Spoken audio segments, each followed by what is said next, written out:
Hi viewers, welcome to our channel. ప్రస్తుతం మనతో పాటు సీనియర్ జర్నలిస్ట్ దామ బాల సార్ వారితో మాట్లాడదాం. నమస్కారం సార్. వైసీపీకి శాఖల మీద శాఖలు తగులుతున్నాయి. సో నేతలంతా కూడా రాజీనామాలు చేసేస్తున్నారు. మళ్ళీ ఇప్పుడు ఆ లిస్టులో కృష్ణయ్య గారు కూడా చేరిపోయారు. ఆయన కూడా రాజీనామా చేసేసారు. మరి 11 మంది నుంచి ఇప్పటివరకు అయితే 8 మంది ఎమ్మెల్యేలకు పడిపోయారు సార్. మరి మున్ముందు చూసుకుంటే ఇంకా ఖాళీ అయిపోయే పరిస్థితే కనిపిస్తుంది. మరి దీన్ని జగన్ గారు ఏ విధంగా హ్యాండిల్ చేస్తారు, మీరేం చెప్తారు సార్? జగన్కి అనేక షాకులు అనేక వైపుల నుంచి తగులుతున్నాయి. ఈ మధ్య లడ్డూది పెద్ద షాక్ అని చెప్పచ్చు జగన్కి. దాన్ని డిఫెండ్ చేసుకోవడం చాలా కష్టంగా ఉంది. ఎందుకంటే ఇది వైడ్గా వెళ్ళిపోయింది ప్రపంచవ్యాప్తంగా. సో నమ్మేవాళ్ళు నమ్ముతారు, అబద్ధం అనుకునే వాళ్ళు అబద్ధం అనుకుంటారు. ఏదేమైనా అది కొంత డ్యామేజ్ అయింది. దాన్ని డిఫెండ్ చేసుకోవడానికి జగన్కి మనుషులు సరిపోవట్లేదు. పేరుకేమో 42 మంది మంత్రులే 42 మంది ఉన్నారు జగన్ క్యాబినెట్లో ఇంతకుముందు రెండు టర్ముల్లో. అంటే 2 సార్లు ఇచ్చాడు కదా. 42 మంది మంత్రుల్లో ఇవాళ మిగిలిన వాళ్ళు ఎవరు డిఫెండ్ చేయడానికి? 5-6 మంది కూడా మిగలలేదు. సో ఈ కాంటెక్స్లో ఇప్పుడు కొత్తగా ఇంకొక షాక్ జగన్ తగిలింది. అదేంటంటే ఆర్ కృష్ణయ్య, రేగా కృష్ణయ్య ఆయన పేరు. ఆయన బీసీ సంఘం నాయకుడు, విద్యార్థి ఉద్యమాల నుంచి ఉంటున్నారు. ఏకైక సుదీర్ఘ కాలం పాటు ఉన్న ఏకైక బీసీ నాయకుడిగా ఆయన చెప్పుకోవచ్చు. ఆయనకు పిలిచి మరీ జగన్ గమ్మ అదేదంటారు కదా, పిలిచి పిల్లనిస్తే కులం తక్కువ అన్నాడని సామెత ఉంది, పాత సామెత. అలాగే ఈయన గమ్మ నుండి ఆయన్ని పిలిచి మరీ ఇతనికి రాజ్యసభ ఇచ్చాడు 2 ఏళ్లకు ముందు. ఇప్పుడు అతను జగన్కి ఏమి చెప్పకుండా ఏం చేయకుండా రాజీనామా చేసేసాడు. నిన్న వెళ్ళి జగదీప్ ధన్ఖడ్ రాజ్యసభ చైర్మన్ ఆయనకి రాజీనామా సమర్పించాడు. దాని తర్వాత ప్రెస్ క్లబ్లో మీటింగ్లో మాట్లాడాడు. సో తాను చెప్తున్న కారణమైతే నేను బీసీ ఉద్యమాల కోసం పనిచేయడం కోసమే రాజీనామా చేశానన్నాడు. మరి కొత్తగా బీసీ ఉద్యమాలు చేయాలి ఎప్పటి నుంచో చేస్తున్నాడు.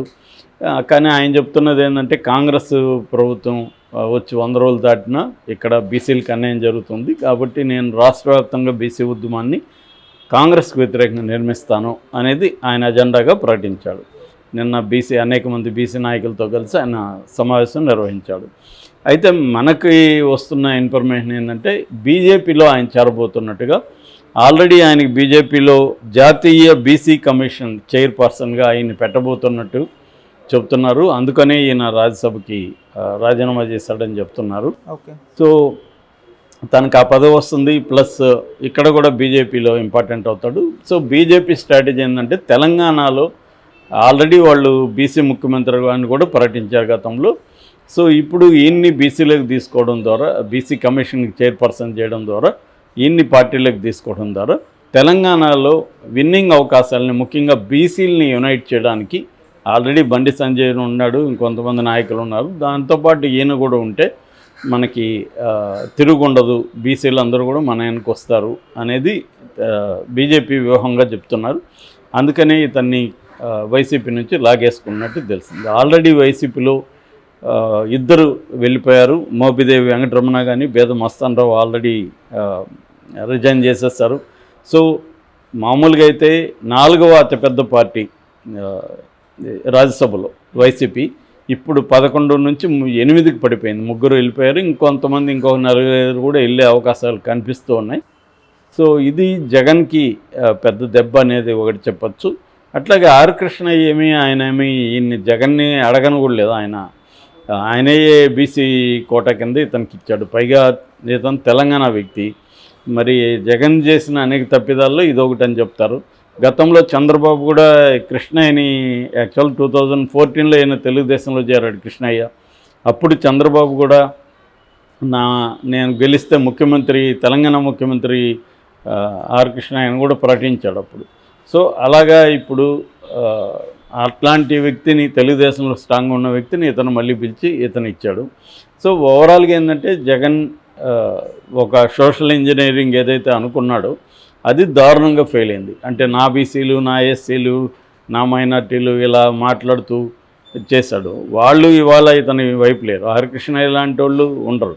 ఏంటంటే ఇవాళ ఎవరు కూడా నాకు ఇది మేలు చేశాడు కాబట్టి నేను వాళ్ళతో ఉండాలన్న ఫిలాసఫీ ఎవరికి లేదు. అంటే పాస్ట్ అనేది ఇవాళ క్రైటీరియా కాదు, ప్రజెంటు ఫ్యూచరే క్రైటీరియా ఎవరికైనా.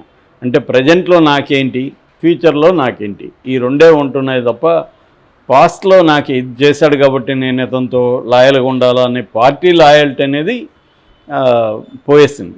నేను చాలాసార్లు చెప్తుంటాను, మీన్స్ అండ్ ఎండ్ అనే కాన్సెప్ట్ ఉంటాయి. అంటే ఎండ్ అంటే లక్ష్యము, మీన్స్ అంటే ఆ లక్ష్యాన్ని చేరుకునే మార్గం. సో మామూలుగా గాంధీయన్ ఫిలాసఫీ ఏంటంటే మీన్స్ బాగుండాలి, ఎండ్ బాగుండాలి. అంటే లక్ష్యము బాగుండాలి, దాన్ని చేరుకునే మార్గం కూడా బెస్ట్గా ఉండాలి, ఐడియల్గా ఉండాలి, నైతికంగా ఉండాలి అనేది గాంధీయన్ ఫిలాసఫీ. అదే మేకివెల్లీ అనే ఒక రాజనీతి శాస్త్రవేత్త కావచ్చు, రాజనీతిజ్ఞుడు కావచ్చు, అతని థియరీ ఏంటంటే ఎండ్ మనకి అనుకూలంగా ఉంటే, గోల్ మనకు అనుకూలంగా ఉంటే దాన్ని రీచ్ అవ్వడానికి ఏ మార్గం అయినా ఒకటే అనేది దాదాపు ఇప్పుడు మనకి ఇండియాలో అన్ని రాజకీయ పార్టీలు ఇదే అమలు చేస్తున్నాయి. సో లక్ష్యాన్ని చేరుకోవాలి, ఒక లక్ష్యం ఉంటుంది వీళ్ళకి. ఆ లక్ష్యం పెద్ద పదవి కావచ్చు, లేకపోతే తన గ్రోత్ కావచ్చు, డబ్బు సంపాదించడం కావచ్చు, ఏమైనా కావచ్చు. ఆ లక్ష్యాన్ని చేరుకోవడానికి ఎట్లయినా వెళ్ళొచ్చు, ఏ మార్గంలో. అది మంచి మార్గంగా ఉండాలనేది ఏమి లేదు. ఇది ఇప్పుడు అందరూ రాజకీయ నాయకులు చేసేదే. కాబట్టి ఎందుకంటే ఇంతకుముందు పార్టీ లాయల్టీ అనేది ఉండేది. కాంగ్రెస్ వాదిగా చనిపోవాలి, కాంగ్రెస్ అని, లేదా బీజేపీ అనో, కమ్యూనిస్ట్ అనో, ఇట్లా పార్టీలకు సంబంధించి ఒక సిద్ధాంతం ఉండేది. వాళ్ళకు కూడా పనిచేసే వాళ్ళకి కూడా పార్టీల పట్ల లాయల్టీ, విశ్వాసం ఉండేది, నిబద్ధత ఉండేది. ఇవాళ పార్టీలకు కూడా ఏ పార్టీకి ఐడియాలజీ లేదు. అందరి ఐడియాలజీ ఒకటే, అధికారమే ఐడియాలజీ.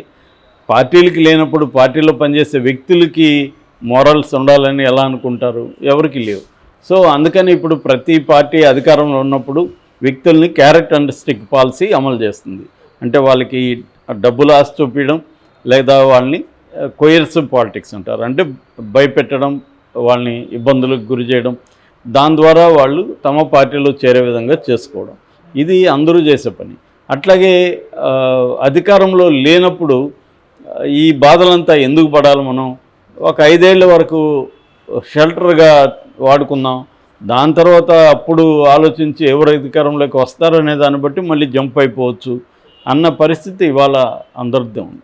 అందుకని ఇవాళ పార్టీని నిర్మించి పార్టీని నడపడం అనేది చాలా కష్టమైన పని పొలిటికల్ లీడర్లకి. జగన్కి కూడా ఇప్పుడు తన లైఫ్లోనే అత్యంత దారుణమైన పరిస్థితి పార్టీ పరంగా ఎదుర్కొంటున్నాడు. ఇప్పుడు లేటెస్ట్ దెబ్బ జగన్కి పడింది ఈ రూపంలో. జగన్కి మేబీ ఇవన్నీ ముందే ఐడియా ఉండొచ్చు, ఎవరెవరు జంప్ అవుతారో తనకి తెలియకుండా ఏమి ఉండకపోవచ్చు. బట్ జగన్ అత్యంత బలహీనమైన పరిస్థితిలో ఇప్పుడు ఉన్నట్టుగా కనబడుతుంది. అంటే సరిగ్గా డిఫెండ్ కూడా చేసుకోలేని పరిస్థితిలో జగన్ ఉన్నట్టుగా కనబడుతుంది. మామూలుగా అయితే జగన్ అఫెన్సివ్ పాలిటిక్స్ అంటారు. ఎప్పుడు కూడా అఫెన్సివ్ గేమ్, డిఫెన్సివ్ గేమ్ అని ఉంటుంది. మన క్రికెట్లో కూడా కనబడుతుంది. ఎనీ గేమ్లో అయినా, రాజకీయాల్లో అయినా, యుద్ధంలో అయినా అఫెన్సివ్, డిఫెన్సివ్ అని ఉంటాయి. అఫెన్సివ్ అంటే దూకుడుగా ముందుకెళ్ళడం, డిఫెన్సివ్ అంటే మనల్ని మనం శత్రువుల నుంచి కాపాడుకుంటూ ఉండడం. సో జగన్ మామూలుగా అయితే తన అఫెన్సివ్ గేమ్ ఆడడమే ఎక్కువగా ఉంటుంది. చంద్రబాబు ఎక్కువసార్లు డిఫెన్సివ్ గేమ్ ఆడుతుంటాడు. కానీ ఇప్పుడు రివర్స్లో చంద్రబాబు అఫెన్సివ్లోకి వెళ్ళిపోయాడు, జగన్ డిఫెన్సివ్లోకి వెళ్ళిపోయాడు. ఆ డిఫెన్సివ్ గేమ్ కూడా సరిగ్గా ఆడలేదు. ఎందుకు ఆడలేదంటే ఎప్పుడైనా అధికారంలో ఉన్నప్పుడు మనకి సపోర్ట్ సిస్టమ్స్ని బిల్డ్ చేసుకోవాలి. సపోర్ట్ సిస్టమ్స్ ఏవేవి ఉంటాయి? ఒకటి కులానికి సంబంధించిన బలమైన, ఆర్థికంగా కావచ్చు, మనుషుల పరంగా కావచ్చు, బలమైన నాయకుల్ని నువ్వు పెంచి నీ వైపు లాయల్గా పెట్టుకోవాలి. 2 మీడియాని చాలా స్ట్రాంగ్గా నిర్మించుకోవాలి. 3వది పార్టీ స్ట్రక్చర్ని బాగా డెవలప్ చేసుకోవాలి. పార్టీ కార్యకర్తల్ని నువ్వు లాయల్గా ఉంచుకునేట్టుగా చేసుకోవాలి. ఇక 4వది వ్యవస్థల్ని మేనేజ్ చేసుకోవాలి. అంటే నువ్వు ఓడిపోయినా కూడా నీ మనుషులు వ్యవస్థల్లో స్ట్రాంగ్గా ఉండేట్టుగా ముందుగానే చూసుకోవాలి. ఇది చంద్రబాబు కావచ్చు, మోడీ కావచ్చు, ఇలాంటి రాజకీయ నాయకులు బ్రహ్మాండంగా, మన తెలుగు రాష్ట్రాల్లో చంద్రబాబుని ఈ 4 విషయాల్లో మించిన వాళ్ళు. అతనికి కులము స్ట్రాంగ్గా ఉంది, అతనికి వ్యవస్థలలో పట్టుంది, అతనికి మీడియా స్ట్రాంగ్గా ఉంది, అతనికి పార్టీ స్ట్రాంగ్గా ఉంది. ఈ 4 అంశాల్లో చంద్రబాబు వెరీ వెరీ స్ట్రాంగ్. అందుకనే ఆయన ప్రతిపక్షంలో ఉన్నప్పుడు కూడా జగన్ని ముప్పు తిప్పలు పెట్టగలిగాడు. సో దీనికి కారణం ఏమంటే 4 వ్యవస్థలు చంద్రబాబు స్ట్రాంగ్గా ఉన్నాయి, జగన్కి అవి లేవు. అక్కడ బలహీనంగా ఉన్నాడు. సో ఇప్పుడు మరింత